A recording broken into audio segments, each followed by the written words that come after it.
إن الحمد لله نحمده ونستعينه ونستغفره ونعوذ بالله من شرور أنفسنا ومن سيئات أعمالنا. من يهده الله فلا مضل له ومن يضلل فلا هادي له. وأشهد أن لا إله إلا الله وحده لا شريك له وأشهد أن محمدا عبده ورسوله. يا أيها الذين آمنوا اتقوا الله حق تقاته ولا تموتن إلا وأنتم مسلمون. يا أيها الناس اتقوا ربكم الذي خلقكم من نفس واحدة وخلق منها زوجها وبث منهما رجالا كثيرا ونساء واتقوا الله الذي تساءلون به والأرحام إن الله كان عليكم رقيبا. يا أيها الذين آمنوا اتقوا الله وقولوا قولا سديدا يصلح لكم أعمالكم ويغفر لكم ذنوبكم ومن يطع الله ورسوله فقد فاز فوزا عظيما. أما بعد فإن خير الحديث كتاب الله وخير الهدى هدى محمد صلى الله عليه وسلم وشر الأمور محدثاتها وكل محدثة بدعة وكل بدعة ضلالة وكل ضلالة في النار. أعوذ بالله من الشيطان الرجيم. إن أول بيت وضع للناس للذي ببكة مباركا وهدى للعالمين فيه آيات بينات مقام إبراهيم ومن دخله كان آمنا ولله على الناس حج البيت من استطاع إليه سبيلا ومن كفر فإن الله غني عن العالمين. محترم بزرگوں اور دوستو، مسلمان شخص کا بیت اللہ شریف سے، کعبہ سے جو مضبوط رشتہ ہے وہ محتاج بیان نہیں ہے. پیدائش کے وقت سے جب وہ کچھ سمجھنے بوجھنے کے لائق ہو جاتا ہے، اس وقت سے لے کر کے موت کے وقت ایک مسلمان یہی سنتا ہے کہ اللہ تعالیٰ کی فرض کردہ عبادتوں میں سے ایک عبادت حج بھی ہے. اور جب وہ نماز پڑھنے کو تیار ہوتا ہے، یا 7 سال کا ہو یا 6 سال کا ہو، تو وہ جس جہت میں رخ کرتا ہے اس کو بتایا جاتا ہے کہ ہم کعبہ کی طرف رخ کرتے ہیں، جو مکے میں ہے، جو ہمارا اور تمام مسلمانان عالم کا قبلہ ہے. تو اس حیثیت سے ہر مسلمان اس بات کو جانتا ہے کہ کعبہ مسلمانوں کا قبلہ ہے، جس کی طرف رخ کر کے نماز پڑھنا شرط ہے. اگر دیدہ و دانستہ اگر کوئی کعبہ سے انحراف کرے تو اس کی نماز نہیں ہوگی. اور اگر کوئی غیر قبلہ کی طرف نماز پڑھنے کو جائز قرار دے، مثلا بیت المقدس کی طرف رخ کر کے نماز پڑھے اور کہے کہ یہ بھی جائز ہے، تو وہ مرتد ہے، اسلام سے خارج ہے. ہاں، اگر قبلے کی سمت کا پتہ نہ ہو، تحری کرے، غور و فکر کرے، جس مقام پہ ہے وہاں لوگوں سے پوچھے کہ قبلہ کدھر ہے، پچھم کدھر ہے ہندوستان میں مثال کے طور پر، اور کوئی نہ بتائے تو پھر جس طرف غالب گمان ہو اسی طرف وہ نماز پڑھ لے. بات کو معلوم ہو کہ نہیں غیر قبلے کی طرف تم نے نماز پڑھی تو بھی نماز ہو جائے گی، پلٹانے کی ضرورت نہیں. بہرحال وہ جو کعبہ ہے مسلمانوں کا قبلہ، جس کی طرف ہم رخ کر کے نماز پڑھتے ہیں اور جس کے احترام میں ہم اس کی طرف رخ کرنا یا اس کی طرف پشت کرنا پیشاب اور پاخانے میں درست نہیں سمجھتے، حتیٰ کہ نماز کے اندر تو مکروہ تحریمی اور نماز کے باہر مکروہ تنزیہی ہے کہ قبلہ کی طرف تھوکا بھی جائے. اس کعبہ کی عظمت کو اللہ سبحانہ و تعالیٰ نے مختلف مقامات پر بیان فرمایا ہے. انہی مقامات میں سے ایک مقام سورہ آل عمران کی آیت نمبر 96 اور 97، 96 اور 97 نمبر کی جو آیت ہے وہ آپ کے سامنے میں نے پڑھی ہے.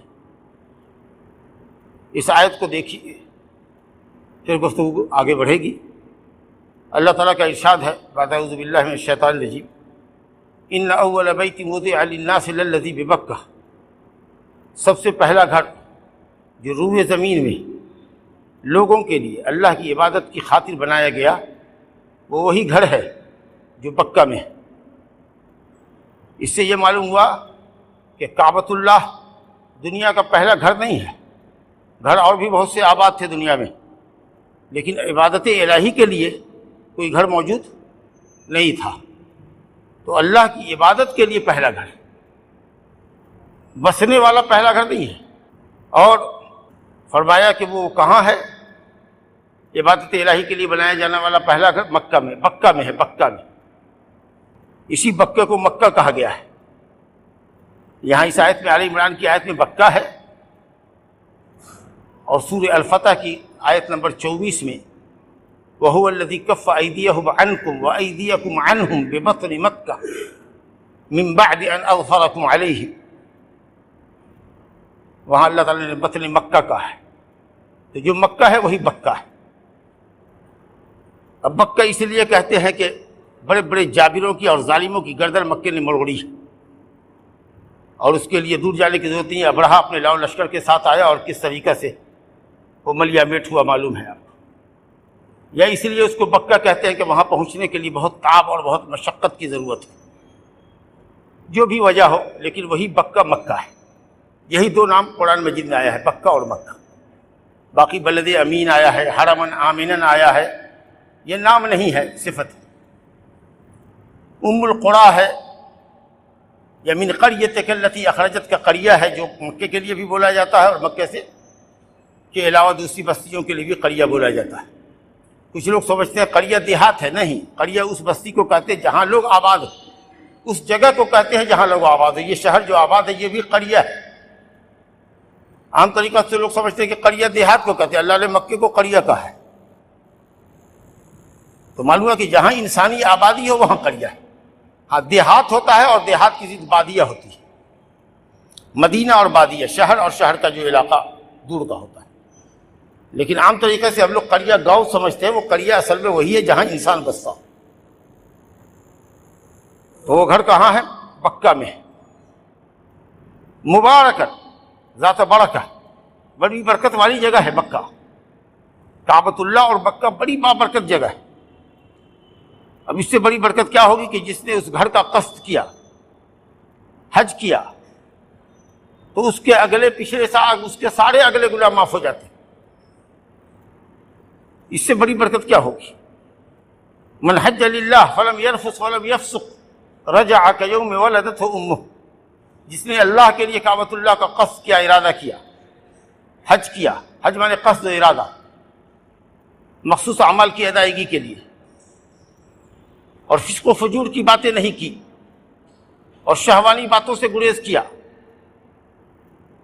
تو وہ ایسے لوٹا جیسے کہ ابھی ماں کے پیٹ سے پیدا ہوا ہے، یعنی معصوم عن الخطا، گناہوں سے پاک صاف ہو کے لوٹا، بشرطے کہ وہ اس عہد پہ قائم رہے جو عہد اس نے اللہ سے کیا ہے۔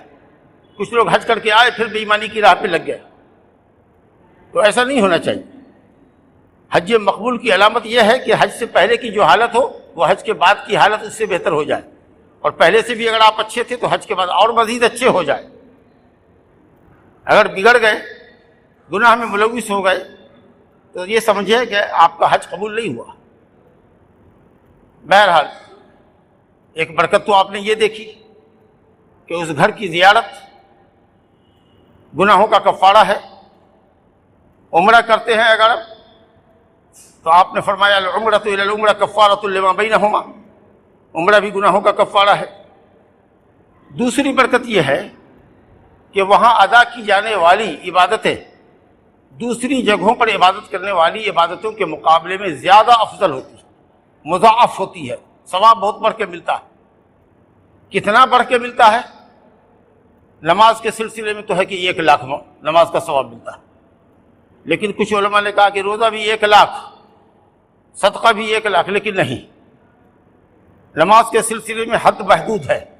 1,00,000 نماز کا ثواب ملتا ہے مسجد حرام میں نماز پڑھنے سے، لیکن ہاں مکہ چونکہ افضل ترین مقام ہے، اس لیے کہ وہاں اگر کوئی رمضان گزارتا ہے، کوئی وہاں صدقہ دیتا ہے، کوئی وہاں قرآن کی تلاوت کرتا ہے، کوئی وہاں ذکر و اذکار کرتا ہے، تو یقیناً دوسرے مقامات کے مقابلے میں افضل ہے، جگہ کی افضلیت کی وجہ سے۔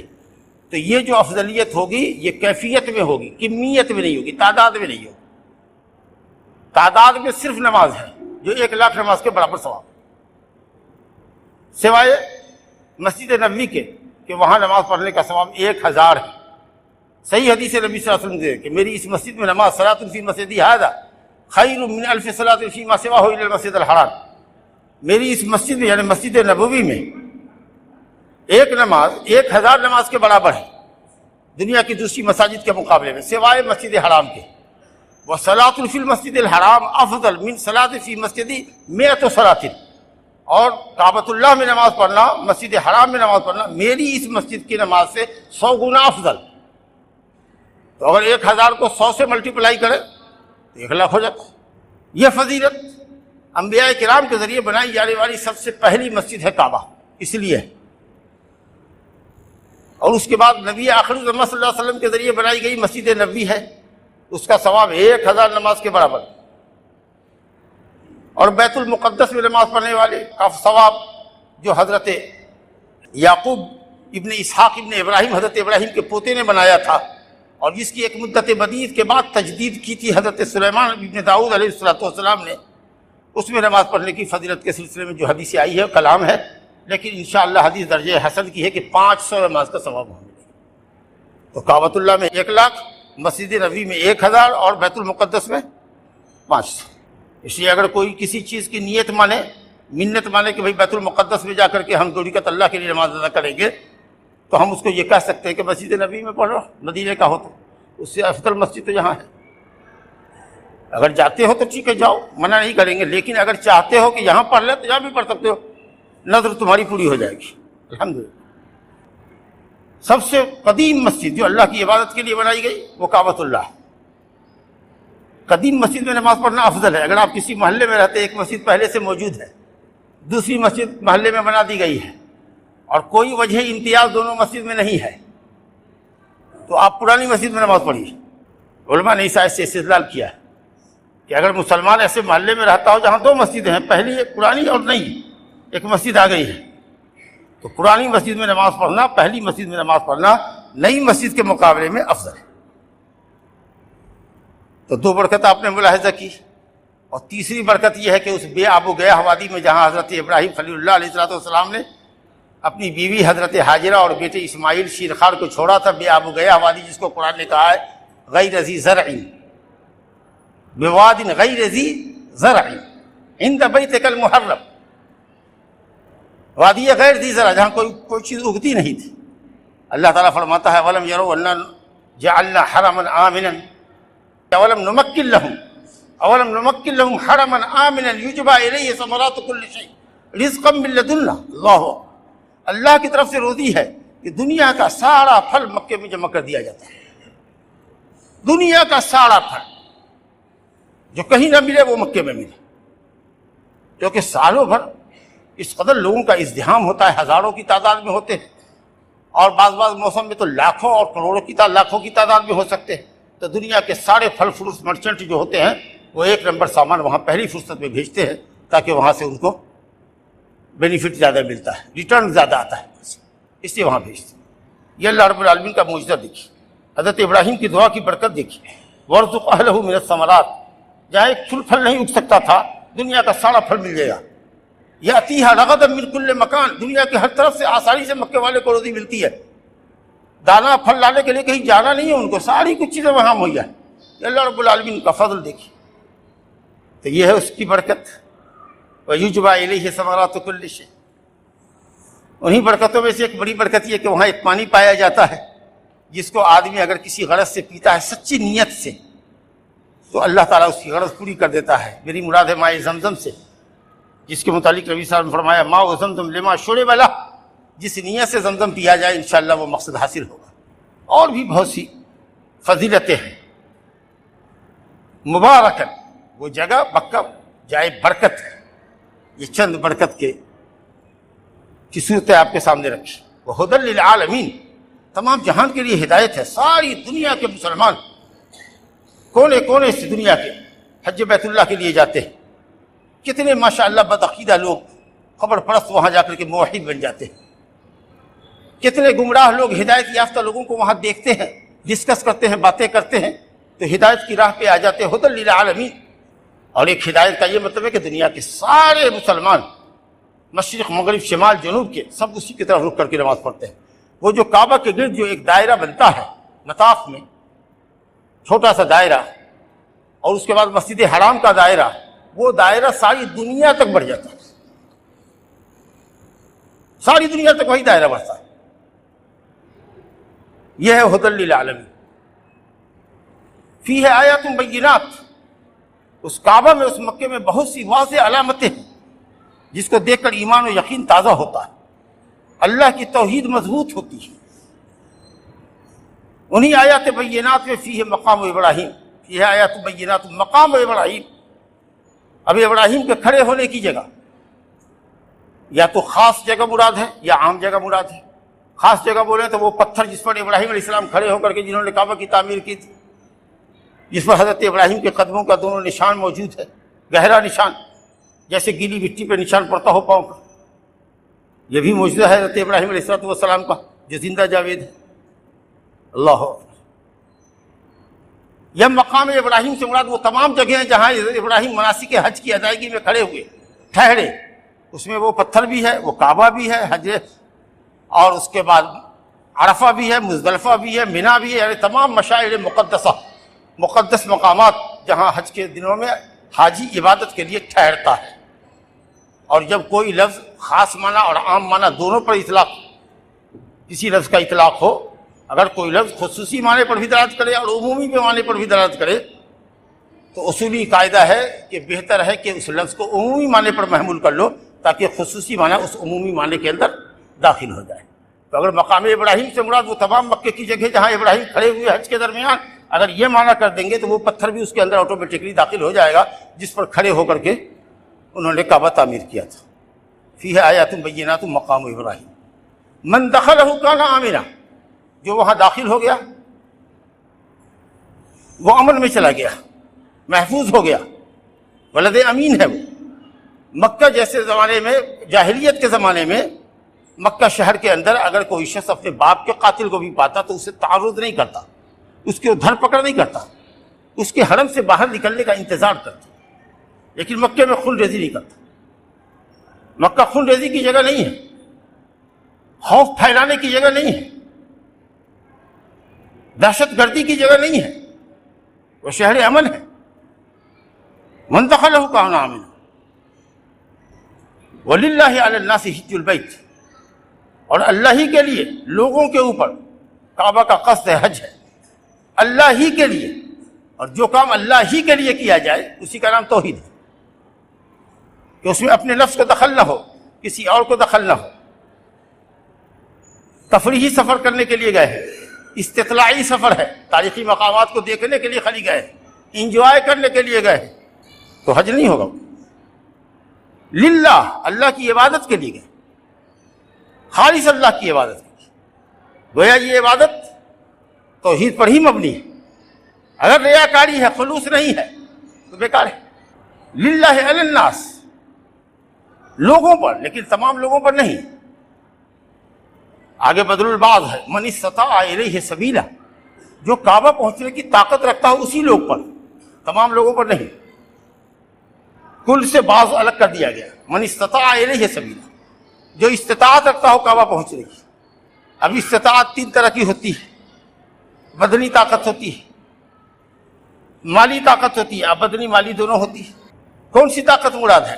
آیت کو مطلق رہنے دیجیے، جس کو جو طاقت ہو وہاں پہنچنے کی پہنچے.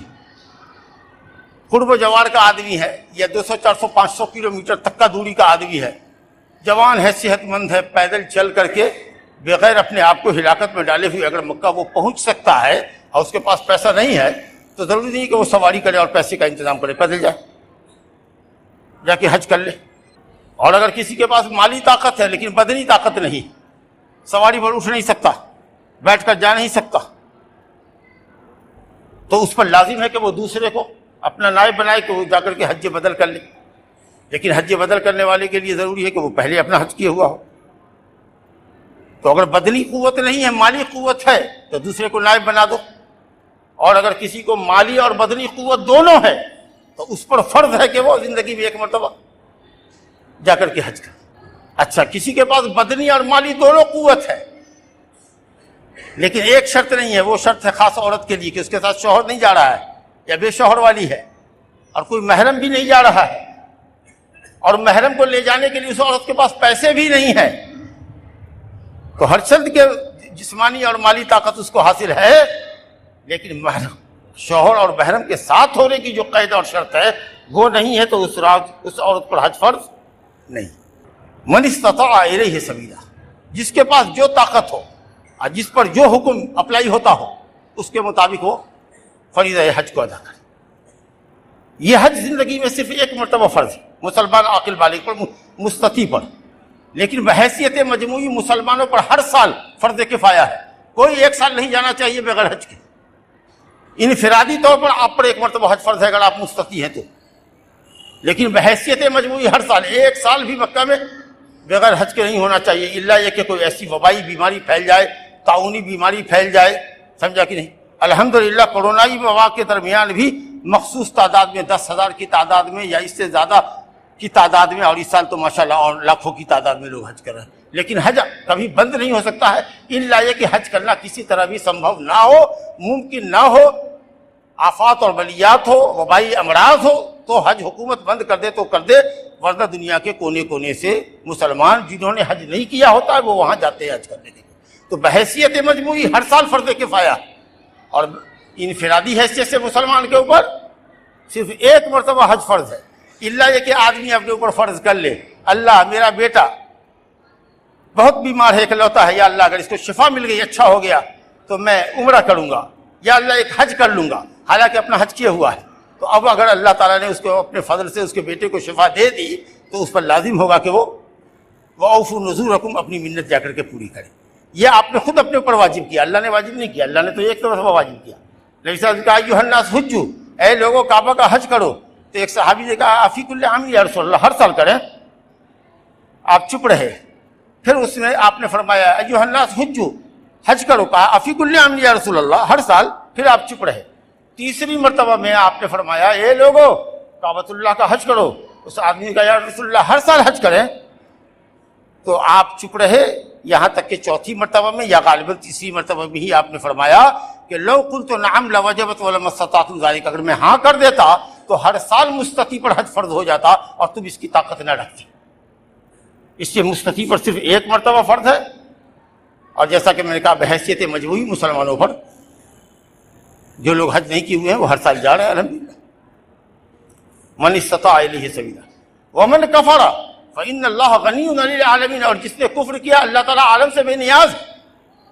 اب یہ کفر کرنے کا کیا مطلب؟ حج کی فرضیت کا ذکر کیا گیا ہے، اس کے بعد یعنی کوئی کہے کہ نہیں حج فرض نہیں ہے، ظاہر ہے کہ اگر حج کی فرضیت کا انکار کرے گا تو مرتد ہے، مرتد ہے، کافر ہے، اور اس کا کفر اللہ کو کچھ نقصان نہیں پہنچا سکتا، اس کا نقصان اس کو ہوگا۔ یا یہ کہہ لیجئے کہ حج کی فرضیت کی تاکید کو بتانے کے لیے اللہ نے فرمایا کہ ومن کفر، مستطیع ہے، 20 سال سے استطاعت ہے لیکن جاتا نہیں ہے حج کرنے، گھر بنا لیں گے تب نا، بیٹی بیٹا کا بیاہ کر لیں گے تب نا، اس کے بعد اب پوتی بھی جوان ہو گئی ہے اس کا بھی بیاہ کر لیں گے تب، اور ذرا سا بوڑھے ہو جائیں گے تب۔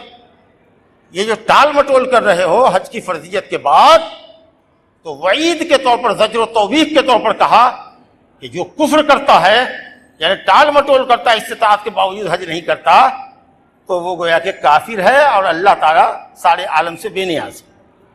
اللہ اکبر۔ تو یہ بطور زجر و توبیخ کے ہے۔ یا بعض لوگوں نے کہا کہ نہیں، ظاہری طور پر بھی ہے کہ اگر آدمی مستطیع ہو اور نہ جائے تو واقعی وہ کافر ہو جاتا ہے، لیکن یہ قول سب سے ضعیف ہے، کیونکہ ایک ضعیف روایت ہے کہ جو زادہ اور راحلہ کا مالک ہو جائے، توشہ اور سواری کا مالک ہو جائے اور حج نہ کرے تو کوئی پرواہ نہیں کہ وہ یہودی مرے کہ عیسائی مرے، سمجھا نا، مگر یہ حدیث ضعیف ہے۔ تو راجح قول یہ ہے کہ اگر حج کی فرضیت کا کوئی انکار کرتا ہے یا حج کی فرضیت کی ادائیگی میں استطاعت کے باوجود ٹال مٹول کرتا ہے تو بطور زجر توبیخ اس کو کفر سے اللہ نے تعبیر کیا ہے، تاکہ آپ جلدی کریں حج کر لیں، مبادا آپ کی موت آ جائے اور آپ پر یہ فرض باقی رہ جائے۔ اللہ ہر کام اللہ تعالیٰ اپنے اپنے وقت پر کرائے گا، کرے گا، لیکن یہ نہیں کہ فلاں فارغ ہو جائے، فلاں کا بھی بیاہ کر لیں، فلاں کر لیں، فلاں کر لیں، آپ پر حج فرض کا ہو گیا، جوان آدمی ہے جا کے پہلے حج کر کے آئیے، انشاءاللہ ہر کام کے لیے اللہ نے وقت مقرر کیا ہے، وہ سب اللہ تعالیٰ آسان فرمائے گا۔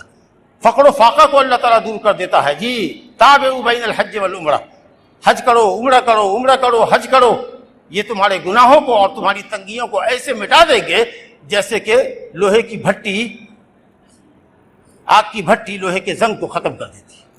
تو اگر مالداری چاہیے اور گناہوں سے کفارہ چاہیے تو بکثرت کعبۃ اللہ کا طواف کیا کرو، عمرہ اور حج کی ادائیگی کیا۔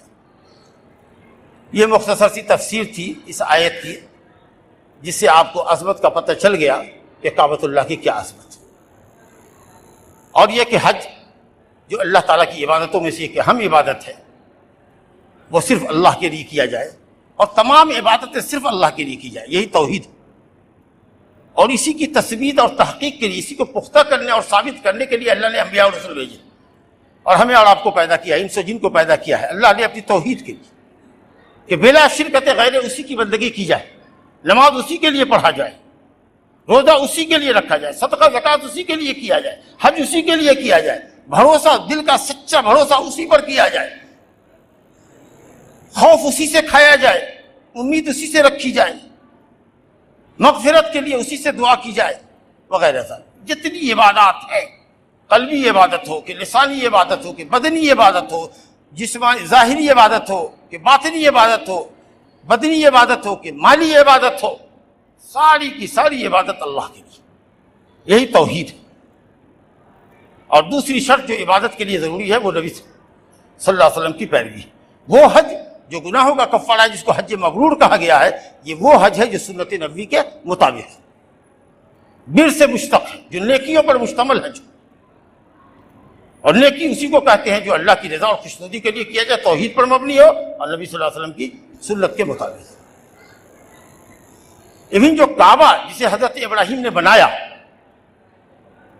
کچھ لوگ کہتے ہیں کہ جملہ مترجمہ سمجھ لیجئے کہ حضرت ابراہیم پہلے معمار ہیں کعبہ کے، اس سے پہلے کعبہ نہیں تھا، اور کچھ لوگ کہتے ہیں نہیں کعبہ بہت پہلے سے تھا، حضرت آدم علیہ السلام نے بنایا تھا، کچھ علماء کہتے ہیں کہ صاحب فرشتوں نے بنایا تھا، اب آدم نے بنایا ہو کہ نوح نے بنایا ہو کہ کسی نے بھی بنایا ہو، لیکن قرآن مجید کی یہ آیت کہ حضرت ابراہیم خلیل اللہ نے اپنی بیوی بچے کو وہاں ٹھہرایا اور کہا رب انی اسکنت من ذریتی بواد غیر ذی زرع عند بیتک المحرم، تیرے بیت محرم کے پاس، تیرے عظمت اور حرمت والے گھر کے پاس رکھ رہا ہوں۔ اس کا مطلب یہ کہ گھر پہلے سے موجود تھا،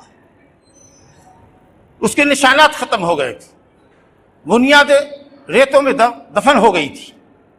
تو جب اللہ نے حضرت ابراہیم خلیل اللہ علیہ السلام کو حکم دیا کہ کعبہ تعمیر کرو، تو اللہ نے وہ جگہ ان کے لیے متعین کر دی کہ یہی وہ جگہ ہے، کعبہ کی بنیادیں دکھلا دی۔ اب کیسے دکھلا دی اس میں بحث مت کیجیے کہ ہوا آئی کہ بارش کی بدلیوں نے سایہ کر دیا کہ سانپ آیا اور چاروں طرف گھوم گیا، یہ سب تفصیلات میں مت جائے، یہ سب کی کوئی اتھینٹسی نہیں ہے، جگہ بتا دیا۔ وَإِذْ بَوَّأْنَا لِإِبْرَاهِيمَ مَكَانَ الْبَيْتِ، ہم نے ابراہیم کو کعبہ کی جگہ بتلا دی اور کہا اللہ تشرک بی شیئا، یہ مرکز توحید میں ہے، تم امام الموحدین ہو، مرکز توحید بناؤ، صاف ستھرے عقیدے کا یہ سرچشمہ ہو گئی۔ وَطَهِّرْ بَيْتِيَ لِلطَّائِفِينَ وَالْقَائِمِينَ وَالرُّكَّعِ السُّجُودِ، اور طواف کرنے والوں کے لیے، اور قیام یعنی نماز پڑھنے والے، رکوع اور سجدہ کرنے والے، قیام رکوع سجدہ یہ ارکان صلاۃ ہیں، تو نماز پڑھنے والے کے لیے اور طواف کرنے والے کے لیے۔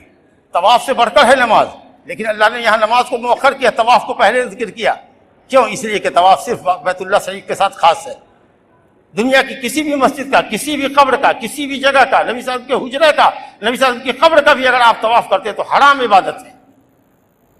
اور اگر آپ یہ سمجھتے ہیں کہ طواف کسی روضے کا، کسی مزار کا، کسی بڑے بزرگ کا جائز ہے، تب تو آپ اسلام سے ہی خارج ہیں۔ تو چونکہ یہ عبادت صرف کعبۃ اللہ کے ساتھ خاص ہے، اس لیے اللہ نے طواف کو مقدم کیا نماز کو، ورنہ نماز تو اہم چیز ہے۔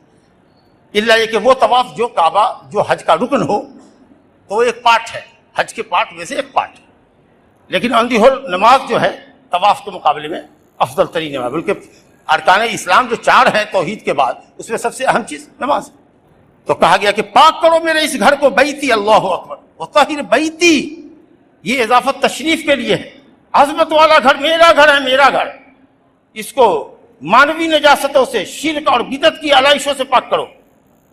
کوئی بھی یہاں کر کے اگر شرک کا کام کرے گا، بدعت کا کام کرے گا، روزے کی جالی کو ایسے پکڑے گا، کعبہ کی دیواروں کو پکڑے گا، اس کو چومے گا، اس کو روکو، منع کرو، نہیں باز آتا ہے تو اس کو دھکا دے کے باہر کرو۔ وہاں کسی بھی بدعت اور کسی بھی شرک کے کرنے کی گنجائش نہیں ہے، یہ رب العالمین نے فرمایا۔ کوئی نعرہ بازی کرے، کسی پارٹی کا جھنڈا لے کے جائے، اس کو منع کرو۔ وہاں کا صرف ایک شعار ہے، لبیک اللہم لبیک، لبیک لا شریک لک لبیک، اے اللہ ہم تیری پکار پر بار بار حاضر ہیں، وہ پکار جو تو نے حضرت ابراہیم خلیل اللہ علیہ السلام کے ذریعے دنیا کو سنائی تھی، اور وہ پکار جس کی طرف نبی صلی اللہ علیہ وسلم نے کہا ایھا الناس حجوا، اسی پکار کو پر لبیک کر رہا ہوں، بار بار میں حاضر ہوں۔ یہ محبت اور فدائیت جو ہے لبیک اللہم لبیک، حاضر ہوں حاضر ہوں حاضر ہوں تیری عبادت کے لیے۔ توحید کا یہ سلوگن جو ہے، یہ شعار، یہ سمبول جو ہے، یہ بھی دیکھیے کس قدر توحید کی دلالت ہے۔ تو کعبہ کی تعمیر توحید پر ہے، کعبہ کو پاک کرو شرک کی نجاستوں سے، جو باطنی نجاست ہے، اور ظاہری نجاست میں گندگی وغیرہ سے پاک کرو، قاذورات سے، میل کچیل سے پاک رکھو، صاف رکھو۔ اور اسی کا دائرہ ہے یہ مسجد، اسی کی توسیع ہے، اسی کا امتداد ہے یہ، تو مسجدوں کو بھی صاف ستھرا رکھو۔ نبی صاحب کا مسجدوں کو صاف ستھرا رکھو۔ نہیں اپنے کر سکتے تو ایک مزدور رکھ دو، مؤذن رکھ دو، پیسہ دو، اس کو کہو صفائی ستھرائی کرو۔ جائیے کسی مسجد میں جھول جھپکر سے اٹی ہوگی مسجد، اور اسی میں کسی کنارے پہ پیشاب پہ کھانا بنائے ہوا ہے مسجد کے اندر میں، وہ بدبو کرتا ہے انتہائی، جہاں سے بدبو نمازیوں کو لگتی ہے۔ لا حول ولا قوت الا باللہ۔ نبی صاحب نے کہا کہ ہر محلے میں مسجد بناؤ وقتی نماز کے لیے، وَأَمَرَ أَن تُنَظَّفَ وَتُطَيَّبَ، وہاں خوشبو ملا کرو جی، اور صاف ستھرا کیا کرو۔ کعبہ کی دیوار پر تھوکو مت، صاف ستھری جگہ رکھو۔ قبلہ کی دیوار پر عبادت کی جگہ ہے، لوگ یہاں آتے ہیں بیٹھتے ہیں۔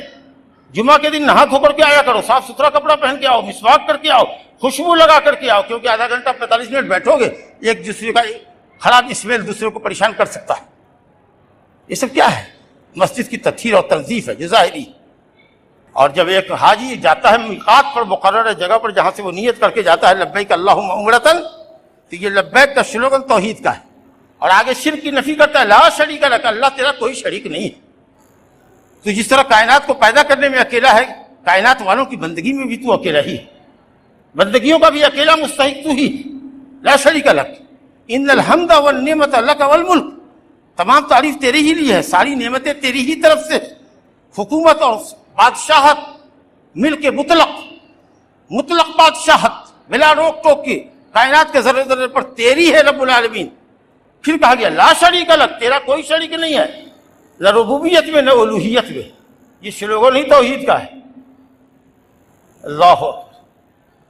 اس کے بعد جاتا ہے، وہاں پہنچتا ہے، کعبہ کا طواف کرتا ہے، اللہ اکبر، یہ نماز کا سلوگن ہے، اللہ اکبر۔ رکوع میں جاتا ہے تو اللہ اکبر، سجدے میں جاتا ہے تو اللہ اکبر۔ طواف کرنے کے لیے گیا، ختم کر دیا، صفا مروہ کی صحیح کر لیا، ختم۔ اس کے بعد جب 8 تاریخ کو جائے گا حج کے لیے، لبیک اللہم حج لبیک لبیک کرتا ہوا جائے گا۔ مینا سے عرفات میں جائے گا، لبیک اللہم لبیک کہتا ہوا جائے گا۔ پھر وہاں سے مزدلفہ لوٹے گا، لبیک اللہم لبیک کرتا ہوا لوٹے گا۔ مزدلفہ سے رمیہ جمرہ کے لیے آئے گا، لبیک اللہم لبیک کہے گا، جہاں تک کہ رمیہ جمرہ عقبہ کو کنکری لگا دی۔ یہ دیکھ لیجئے، توحید ہی کا سلوگن ہے، اور کوئی شعار نہیں، اور کوئی نعرہ نہیں ہے۔ بادشاہ کی زبان پر بھی یہی نعرہ ہے، اور رعیت کی زبان پر یہی نعرہ ہے، کالے کی زبان پر یہی نعرہ ہے، گورے کی زبان پر یہی نعرہ ہے، اللہ کی توحید کا نعرہ ہے۔ اور کعبہ صرف کے لیے وہ عبادت اور طواف کی عبادت خاص ہے جو آپ نے سنا۔ نماز جب تھوڑی کتاب پڑھتے ہیں اس میں مسنون ہے کہ الحمد شریف کے بعد قل یا ایھا الکافرون، قل هو اللہ احد پڑھو، قل یا ایھا الکافرون لا اعبد ما تعبدون، توحید کی عبادت، توحید عبادت پر یہ آیت ہے۔ اے کافروں، میں اس اللہ کی بندگی کرتا ہوں جس کی تم نہیں کرتے، اور جن کی تم کرتے ہو میں کر نہیں سکتا، کر ہی نہیں سکتا، امپاسبل۔ تو سورہ کافرون جو ہے توحید عبادت کی دلیل ہے، اور سورہ اخلاص قل هو اللہ احد اللہ الصمد، یہ توحید الاسماء والصفات ہے، اللہ کے صفات بیان کیے گئے جس سے اللہ کی معرفت حاصل ہوتی ہے، توحید ربوبیت کا ایک پارٹ ہے۔ دونوں صورت کے اندر توحید ربوبیت ہے، توحید الوہیت۔ اللہ اکبر۔ صفا مروہ کی صحیح کرنے جاتے ہیں، آپ جب صفا پہ چڑھتے ہیں متوجہ ہوتے ہیں، ابدا بما بدا اللہ وان الصفا والمروہ من شعائر اللہ، جو کلمات پڑھتے ہیں اللہ پر، دیکھیے کیسے پاکیزہ کلمات ہیں۔ لا الہ الا اللہ وحدہ لا شریک لہ، لہ الملک ولہ الحمد وہو علی کل شیء قدیر۔ لا الہ الا اللہ وحدہ، اللہ کے سوا کوئی عبادت کے لائق نہیں ہے۔ پھر اسی مضمون کی تاکید ہے، وحدہ، وہ اکیلا ہے۔ پھر اسی مضمون کی تاکید ہے، لا شریک لہ، اس کا کوئی شریک نہیں ہے۔ اللہ انجز وعدہ ونصر عبدہ وحزب الاحزاب وحدہ، جس نے محمد صلی اللہ علیہ وسلم کی مدد اور نصرت فرمائی اور اسلام کو غالب کیا، اور کفر کے جموع اور لشکر کو اللہ تعالیٰ نے شکست و ریخت کا شکار کیا۔ یہ دیکھیے صفا اور مروہ پر ہے۔ اسی طریقے سے آپ وہ دیکھ لیجیے مشاعر مقدسہ، مینا، عرفات، مزدلفہ، سب جگہ ٹھہرنا عبادت ہے۔ مسجد میں ٹھہرنا عبادت ہے، آپ کا روم میں ٹھہرنا عبادت نہیں ہے، بازار میں ہوٹل میں ٹھہرنا عبادت نہیں ہے، لیکن مسجد میں اگر ذکر و اذکار کے لیے اکٹھا ہے تو عبادت ہے۔ دنیا کے کسی مقام کو چومنا چھونا عبادت نہیں ہے، صرف حجر اسود کو اور رکن یمانی کو چھونا اور حجر اسود کو چومنا، تقبیل یا استلام، چھو کر کے چومنا، دور سے ہاتھ بڑھایا، لکڑی بڑھائی اور لکڑی کو چوم لیا، اس کو استلام کہتے ہیں۔ یہ صرف دنیا میں اسی مقام پر ہے۔ باقی لوگ پیشانی کا بوسہ لے، مشائخ کے باپ کی پیشانی کا بوسہ لے، آدمی اپنے بچے کی پیشانی کا گال کا بوسہ لے، بیوی کا بوسہ لے، عزیز و قریب کا بوسہ لے، وہ سب جائز ہے، لیکن عبادت نہیں ہے۔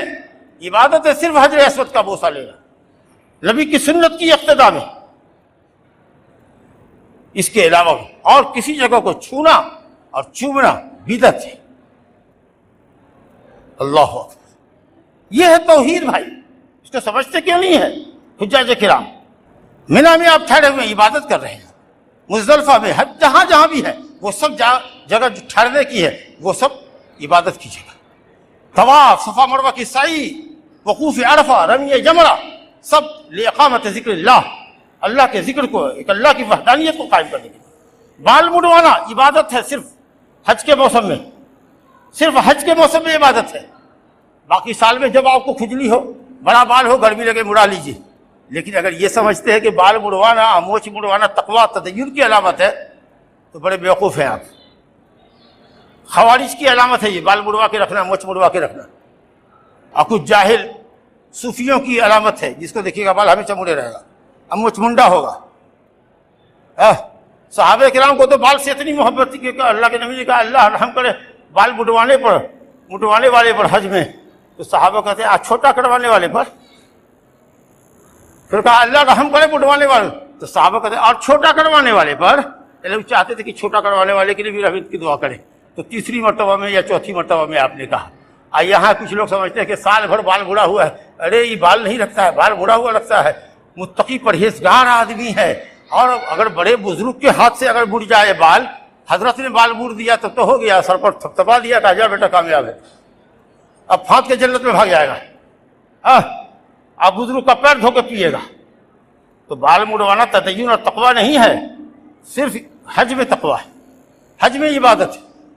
جانور ذبح کرنا ہدایہ کی شکل میں، اور آپ جو غیر حاجی ہیں ان کے لیے ضحیہ کی شکل میں جانور کا ذبح کرنا، یہ عبادت ہے۔ فصل لربک ونحر، صرف اللہ کے لیے نماز پڑھو، اللہ کے لیے قربانی کرو۔ پورا کا پورا حج ایک ایک رکن دیکھ لیے اللہ تعالیٰ کی توحید کا منظر۔ اس کے علاوہ جو فائدے ہیں وہ بہت فائدے ہیں۔ آدمی جب اپنا سلا ہوا کپڑا اتارتا ہے، ایک چادر لپیٹتا ہے، ایک چادر بدن پہ ڈالتا ہے، تو آپ کو نہیں سمجھ میں آتا ہے کہ بادشاہ اور غریب سب اسی ایک لباس میں ہے۔ کفن پہن رہے ہو تو کفن پہن رہے ہو، موت کو یاد کرو نا، اور موت کو یاد کرنے کا مطلب ہے وَتَزَوَّدُوا فَإِنَّ خَيْرَ الزَّادِ التَّقْوَىٰ، تقویٰ کا توشہ اختیار کر کے آؤ۔ آ گیا ہے حج کر کے نماز کی پابندی نہیں، جا سکتا ہے جماعت سے نماز پڑھنے میں، گھوڑے میں نماز پڑھ رہا ہے، وقت بے وقت کر رہا ہے، داڑھی مڑوائے ہوا ہے، نماز حج کے لیے گیا تھا تو خود کی داڑھی چھوڑ دی تھا 10 دن پہلے سے، اور آیا تو 10 دن تک رکھے رہا جب تک ملاقاتیوں کی ملاقات ہوتی رہی، اور اس کے بعد پھر کلین شیور ہو گیا۔ حرام کرتے ہو، داڑھی مڑوانا حرام ہے، ایک مشت سے کم چھوٹا کراتے ہو تو حرام ہے، ایک مشت ہونی چاہیے داڑھی، اس سے کم کراتے ہو حرام کرتے ہو۔ جبکہ حکم تو یہ ہے کہ مطلق اس کو چھوڑو، لیکن جن علماء نے کہا کہ جائز ہے وہ بھی ایک مشت کی قید لگاتے ہیں، مٹھی بھر پکڑ کے جائز کہتے ہیں۔ آپ تو خود کی داڑھی رکھے ہوئے، اس کا ہونا نہ ہونا دونوں برابر ہے، تو آپ حرام کر رہے ہیں۔ لا حول ولا قوت الا باللہ۔ تو کفن پہنتے ہیں آپ، اپنی موت کو یاد کیجیے۔ اور عرفات کے میدان میں جو لاکھوں لاکھ کا بڑھتا ہوا سیلاب آپ دیکھتے ہیں، تو قیامت کے میدان کو یاد کیجیے کہ اللہ رب العالمین جو کونے کونے سے لوگوں کو یہاں لانے پر قادر ہے، وہ تمام لوگوں کو اولین اور آخرین کو میدان محشر میں جمع کرنے پر قادر ہے۔ ھذا وباللہ التوفیق، واقول ما تسمعون واستغفر اللہ لی ولکم ولسائر المسلمین من كل ذنب فاستغفروه انه هو الغفور الرحیم۔